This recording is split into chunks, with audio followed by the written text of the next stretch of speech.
branduolinės dulkės, net ir dėl sarkastikų įdomu ir su daugybė ekskavatorių. Branduolinėmis dulkėmis Trumpas vadina itin prisodrintą uraną, palaidotą po branduoliniais objektais, kuriuos amerikiečiai bombonešiai subombardavo dar pernai per 12 dienų trukusį karą tarp Izraelio ir Irano.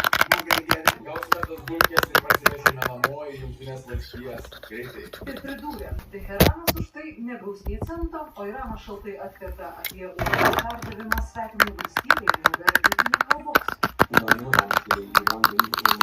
Pokintas uranas iš Irano niekur nebus vežamas. Mums šventa Irano žemė ir tiek pat svarbus šis klausimas.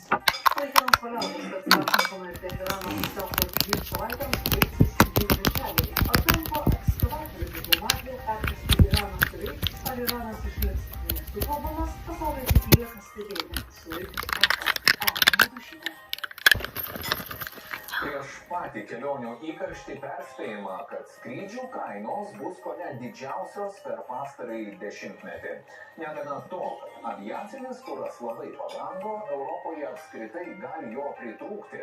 Kai kurie Europos oro uostai jau dabar riboja degalų naudojimą, o oro bendrovės perplanuoja ar net atšaukia skrydžius. Retos Petrikaitės reportažas.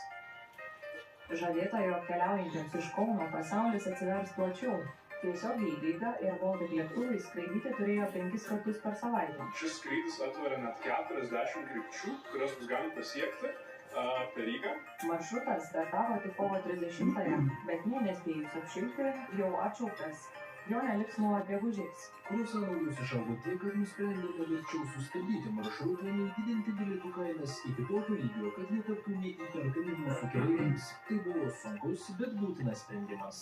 Kitos bendrovės maršrutų iš Lietuvos kol kas nestato. Jokių pokyčių šiuo metu nematome, palaikome blogus santykius su visais Lietuvos oro uostuose veikiančiais vežėjais. Tačiau situacija vis tiek nieko gero nežada. Visų pirma, dėl kainų keliaujantiems, kurios paprastai sudaro apie ketvirtadalį ar net trečdalį skrydžio bendrovių veiklos sąnaudų. Nors susisiekimo ministras Staminskas laiko pakomentuoti situacijai nerado, ministerija skaičiuoja, kad pavyzdžiui 3 oro linijų bilietai